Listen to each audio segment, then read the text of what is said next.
آج میں بات کروں گی سیاسی قحط کی. میں کہتی ہوں پاکستان میں سیاسی قحط ہے. اب قحط اس چیز کو کہتے ہیں کہ جب کسی بھی چیز کی کوئی کمی ہوتی ہے تو ہم کہتے ہیں فلاں چیز کا قحط ہے. تو میں کیوں کہہ رہی ہوں کہ قحط ہے؟ کیونکہ الیکشن تو ہو رہے ہیں، ووٹنگ بھی ہوگی. کل آپ دیکھ لیجئے، آپ نمائندے بھی اپنے چن لیں گے.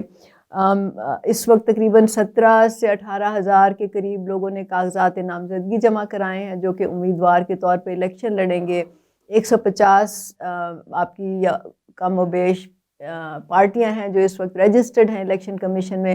تو قحط کس بات کا؟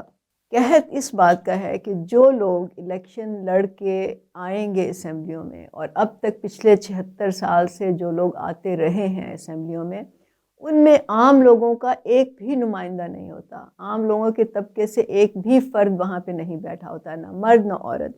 جو تمام لوگ وہاں بیٹھے ہوتے ہیں وہ سب ارب خرب پتی ہوتے ہیں، جاگیردار سرمایہ دار ہوتے ہیں، سیاسی پیر ہوتے ہیں، مافیا کے لوگ ہوتے ہیں، لیکن عام لوگوں کا ایک بھی وہاں پہ بندہ نہیں ہوتا. تو آخرکار ایسا کیوں ہے؟ یہ قحط کیوں ہے؟ وہ اس لیے ہے کہ اس وقت پاکستان میں کوئی ایسی پارٹی نہیں ہے جو صرف عام لوگوں کی پارٹی ہو، جو عام لوگ چلائیں، عام لوگ اس کے فیصلے کریں، عام لوگ لیڈرشپ میں آئیں، عام لوگ الیکشن لڑیں، عام لوگوں کو ہی ٹکٹ ملیں اور وہی پھر الیکٹ ہو کے اسمبلیوں میں جائیں جہاں کے فیصلے ہوتے ہیں. برابری پارٹی پاکستان یہی قحط ختم کرنے کے لیے بنائی گئی تھی. جواد احمد جو برابری پارٹی کے چیئرمین ہیں، انہوں نے 2018 میں الیکشن کنٹیسٹ کیا تھا. وہ ایک عام انسان ہیں، ان کے والدین دونوں پروفیسرز تھے، ان کی کوئی جائیداد نہیں ہے، ان کا کوئی بینک بیلنس نہیں ہے، کوئی اثاثے نہیں ہیں ان کے. انہوں نے 2018 میں بلاول بھٹو زرداری کے خلاف، شہباز شریف کے خلاف اور عمران خان کے خلاف الیکشن لڑا تھا.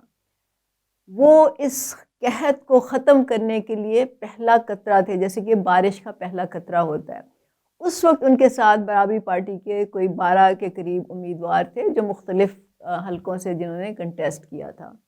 اس دفعہ برابری پارٹی کے 31 امیدوار ہیں، 31 حلقوں سے جو الیکشن کنٹیسٹ کر رہے ہیں. جواد صاحب خود نہیں کر رہے، انہوں نے بہت دفعہ کہا ہے، پبلک میں بھی کہا ہے، جلسوں میں بھی کہا ہے، انہوں نے انٹرویوز میں بھی کہا ہے کہ وہ خود الیکشن نہیں لڑنا چاہتے، کیونکہ وہ سمجھتے ہیں کہ یہ پارٹی عام لوگوں کی پارٹی ہے اور ان کا واحد مقصد سیاست میں آنے کا یہ ہے کہ ایک عام لوگوں کی ایسی بڑی پارٹی بنے، میس پارٹی بنے جو پورے ملک میں ہو، جس کو عام لوگ چلائیں، عام لوگ اس کو آگے لے کے بڑھیں اور وہ عام لوگوں کو ہی ٹکٹ دے. اس میں کوئی جاگیردار نہ آئے، کوئی سرمایہ دار نہ آئے، کوئی الیکٹیبل اس میں نہ آئے.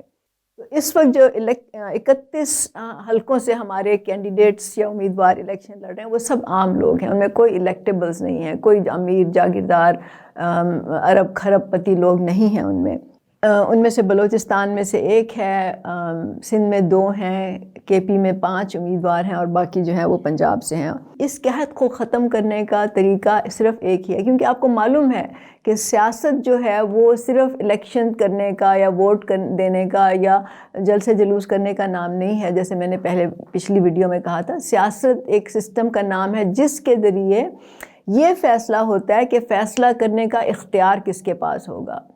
تو جتنے زیادہ لوگ برابری پارٹی پاکستان میں شامل ہوں گے اتنا ہی یہ سلسلہ تیز ہوگا، اتنا ہی یہ قحط جو ہے جلد ختم ہوگا.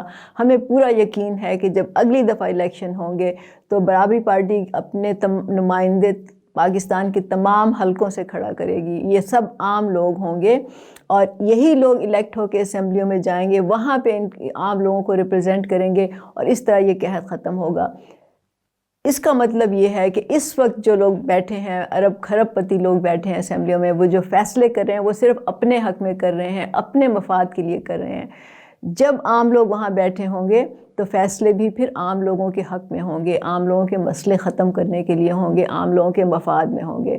تو اگر آپ عام انسان ہیں، عام لوگوں کے طبقے سے آپ کا تعلق ہے، تو آپ کا فرض بنتا ہے کہ آپ برابری پارٹی میں شامل ہوں، اس کو مضبوط کریں تاکہ ہم سب مل کے اس کو یقینی بنائیں کہ اسمبلیوں میں جو لوگ بیٹھے ہوں وہ آپ کو ریپرزینٹ کر رہے ہوں، کیونکہ اسی سے یہ قحط بھی ختم ہوگا، اسی سے آپ لوگ خوشحال بھی ہوں گے، اسی سے آپ کی آئندہ نسلوں کا مستقبل بھی بہتر ہو سکتا ہے، اور اسی میں پاکستان کی بہتری ہے، پاکستان کی ترقی ہے، پاکستان کی بقا ہے. بہت شکریہ.